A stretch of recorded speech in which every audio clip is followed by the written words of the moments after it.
देखिए हमारा next topic है सहप्रभाविता। इसके जस्ट पीछे हम लोग पढ़े हैं अपूर्ण प्रभाविता, है ना। तो अपूर्ण प्रभाविता में भी हम लोग संकेत लिए थे। इसको क्या बोलते हैं? संकेत। क्या बोलते हैं? संकेत। ये अंदर से बोले तो इसको जीनोटाइप और बाहर से बोले तो हम लोग इसको बोलते हैं फिनोटाइप। जीनोटाइप और फिनोटाइप है, उसमें अगर दिक्कत होगी तो इसका अलग से वीडियो बनाएंगे ना। सहप्रभाविता।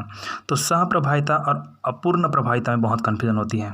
अपूर्ण प्रभाविता में क्या होता था कि दोनों जनक, ये दोनों जनक पेरेंट हैं, ठीक है, पेरेंट है ना, जनक। तो अपूर्ण प्रभाविता में क्या होता था कि दोनों जनकों में से, ठीक है, F1 पीढ़ी, यहाँ पर जो क्रॉसिंग होती है उसका बनता है F1 पीढ़ी बनता है।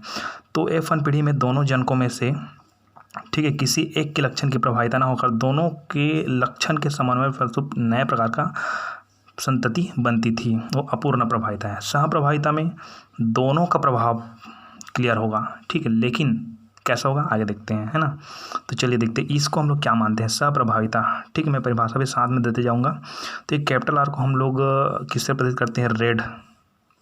ये हम लोग किस पर अध्ययन कर रहे हैं? पशु के ऊपर अध्ययन करते हैं, जैसे कि काऊ और बुल, है ना, बैल के ऊपर, बुलॉक, है ना। तो यहाँ पर रेड जानवर या रेड पशु बोल सकते हैं इसको, ठीक है, रेड पशु। और स्मॉल और स्मॉल आर को हम लोग प्रदर्शित करते हैं वाइट पशु से, वाइट पशु से, ठीक है। तो इन दोनों के ऊपर क्रॉस कराएंगे। इसका पशु का चित्र बना सकते हो आप, कोई दिक्कत नहीं, इस तरह में चले जाएगा, ठीक है। यहाँ से गैमिट्स कैपिटल आर ले लेते हैं और यहाँ से स्मॉल आर। इसका जो क्रॉसिंग है वो प्रभाविता के नियम में मैंने बता दिया है, इसको हम लोग कहेंगे गैमेट्स, ठीक है। ये चलिए अब चलते हैं, इनमें क्रॉसिंग करवाते हैं। तो यहाँ पर जो पीढ़ी प्राप्त होती है उसको हम लोग बोलते हैं F1 पीढ़ी। क्या बोलते हैं हम लोग? F1 पीढ़ी। तो यहाँ पर क्या प्राप्त होगा? कैपिटल आर और स्मॉल आर, ठीक है। इसमें 4 की संभावना होती है, ये भी जानते हो आप लोग। एक संतान ही 4 संतान की संभावना होती है, ठीक है, एक ही प्रकार के 4 की संभावना एक। ये नियम तब जानते हो क्रॉस में कि ये कैपिटल आर स्मॉल आर कहाँ आता है। अगर नहीं जाते तो वीडियो तो लंबा हो जाएगा, लेकिन मैं बता देता हूँ, ठीक है। ये कैपिटल आर यहाँ से, ये capital R, small R, small R, एकदम छोटा सा क्रॉसिंग का नियम है, ठीक है। किस तरह से ये कैपिटल आर आता है इसको देखते हैं। ये यहाँ से दोनों जगह जाएगा, यहाँ से ये 2 जगह, किस में 2 जगह ही जा सकता है, ठीक है। यहाँ से ये, यहाँ से ये, इस तरह से। तो यहाँ से मिलेगा आपको कैपिटल आर मिलेगा, यहाँ से मिलेगा आपको कैपिटल आर, यहाँ से मिलेगा आपको कैपिटल आर, और यहाँ से मिलेगा आपको कैपिटल आर मिल रहा है। यहाँ से मिलेगा स्मॉल आर, यहाँ से मिलेगा स्मॉल आर, और यहाँ से फिर मिलेगा स्मॉल आर। एक बात देखिए कि 2 जगह जा सकते हैं ना, मैं 2 बार बता रहा हूँ, एक बार इधर आ रहा है, एक बार इधर आ रहा है, ठीक है, मतलब 2 बार हो सकता है, ठीक है। उसी तरह यहाँ से मिलेगा स्मॉल आर, मतलब ये जो कैपिटल आर है 2 जगह जा सकता है, ये कैपिटल आर 2 जगह, ये 2 जगह, ये 2 जगह, ठीक है, 3 जगह नहीं हो सकता है ना। तो वो क्या प्राप्त हो? Capital R small R, capital R small R, capital R small R, capital R small R. तो हम लोग चारों को नहीं लिखते हैं, जब चित्र बनाते हैं तो चारों को नहीं लिखते, केवल एक लिखते हैं, कैपिटल आर और स्मॉल आर। ये तो समझ आ गया होगा क्रॉसिंग के, एक हर बार हर टॉपिक में इस क्रॉसिंग को मैं बताता हूँ, ठीक है, ओके। तो क्या होता है यहाँ पर जो कैपिटल आर स्मॉल आर है, इसको हम लोग कैपिटल आर प्रदर्शित करता है रेड को, कैपिटल आर रेड को, स्मॉल आर वाइट को, स्मॉल आर वाइट पशु को, ठीक है। तो यहाँ पर प्राप्त हुआ कैपिटल आर और स्मॉल आर।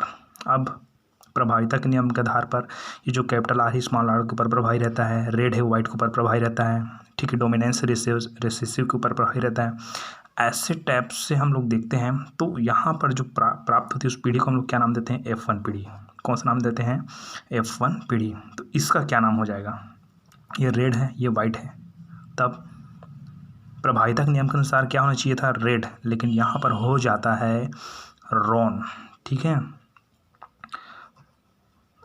रॉन, रॉन मतलब होता है चितकबरा, चितकबरा, ठीक है। तो परिभाषा एकदम सिंपल है, परिभाषा नहीं डिटेल्स है, वो किस तरह से लिखेंगे हम लोग, है ना, देखते रहिएगा, है ना। कि यहाँ पर हम लोग क्या लिए हैं? कैपिटल आर मतलब रेड, ठीक, यहाँ पर वाइट। तो यहाँ पर रेड भी प्रभावी नहीं हुआ, वाइट भी प्रभावी नहीं हुआ, लेकिन दोनों का प्रभाव मिल रहा है। चितकबरम क्या होता है, जैसे कि ये पशु है, पशु में चितकबरम क्या आ जाएगा, ऐसे चितकबरा आ जाएगा, ठीक है। तो बीच का जो है वो वाइट वाइट हो जाएगा चितकबरा, और बाकी जो जगह है वो जगह क्या हो जाएगा, रेड हो जाएगा। मतलब रेड भी स्पष्ट रूप से दिखाई देता है और वाइट भी स्पष्ट रूप से, मतलब दोनों का प्रभाव एक साथ F1 पीढ़ी पर पड़ता है, ये समझना है आपको। या ऐसा चितकबरा भी हो सकता है कि जो बीच बीच में है वो लाल रंग का हो, रेड हो, और जो बाकी जगह है वो क्या हो जाएगा, वाइट हो जाएगा, ऐसा भी हो सकता है, ठीक है। मतलब चितकबरा होता है। तो रेड भी स्पष्ट दिखाई देता है, वाइट भी स्पष्ट दिखाई देता है। अपूर्ण प्रभावित हम देखें हम लोग, ना तो रेड दिखता है ना तो वाइट दिखता है, ठीक है। मतलब दोनों का मिला जुला पिंक प्राप्त हो जाता है, लेकिन यहाँ पर ऐसा नहीं होता है। यहाँ पर रेड भी स्पष्ट दिखता है, वाइट भी स्पष्ट दिखता है, मतलब F1 पीढ़ी के दोनों का प्रभाव एक साथ पड़ रहा है, ठीक है। तो यही हम लोग डिटेल करेंगे। सह प्रभाविता में हम लोग कैसे डिटेल करेंगे, देखिए कि वंशागति का वह प्रकार,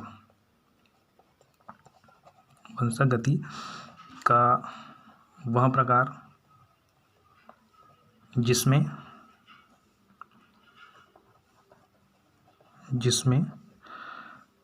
किसी जीव के, जिसमें किसी जीव में एलील के जोड़े के बीच वंशागति का वह प्रकार जिसमें किसी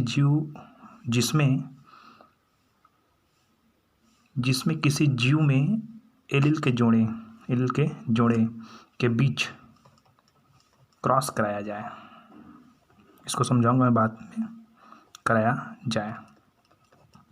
मतलब ये क्या बोला जा रहा है कि वंशागति का वह प्रकार, एक पीढ़ी दूसरी पीढ़ी में जाना वंशागति कहलाते हैं ना। तो वंशागति का वह प्रकार जिसमें किसी जीव, ये जीव है भाई, ठीक है, किसी जीव में एलील, अब इसको बोलते हैं हम लोग एलील, क्या बोलते हैं, एलील। ये अध्याय के सबसे पहला पॉइंट में बताया मैं एलील क्या है करके, ठीक है। एलील होता है एक ही गुण के दो विभिन्न पर्यायी रूपों को व्यक्त करने वाला। इसका गुण क्या है, कैपिटल आर।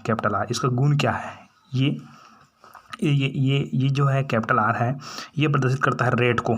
किसको प्रदर्शित करता है, रेड को, ठीक है, कैपिटल आर। और ये देखो यहाँ पर भी कैपिटल आर है, और ये रेड को प्रदर्शित करता है क्या, नहीं कर रहा है। ये किसको प्रदर्शित कर रहा है, रोन को प्रदर्शित कर रहा है। तो ये भी आर ही है और ये आर ही भी, मतलब दोनों जने एक ही जीनोटाइप है, लेकिन अलग अलग गुण प्रदर्शित कर रहा है। एक बार रेड प्रदर्शित कर रहा है, एक बार रोन प्रदर्शित करता है। मतलब एक ही गुण के दो विभिन्न पर्यायी रूपों को व्यक्त करने वाला एक दूसरे क्या कहते हैं, एलील कहलाते हैं। मतलब कैपिटल आर है, कैपिटल आर का एलील है। स्मॉल आर का है, कभी कभी कैपिटल आर और स्मॉल आर भी होता है। तो ये समय भी कैपिटल आर स्मॉल आर का क्या है, एलील, लेकिन ये अलग अलग एलील है, ये समान एलील है, ठीक है। तो एलील में कोई दिक्कत नहीं ना। तो वंशागति का वह प्रकार जिसमें किसी जीव में एलील के जोड़े के बीच, ये एलील का जोड़ा है, एलील के जोड़े के बीच क्रॉस कराया जाए, ये क्रॉस करवा रहे हैं हम लोग, क्रॉस कराया जाए, ठीक है। तो एलील के जोड़े के बीच का संबंध प्रभावी या अप्रभावी न होकर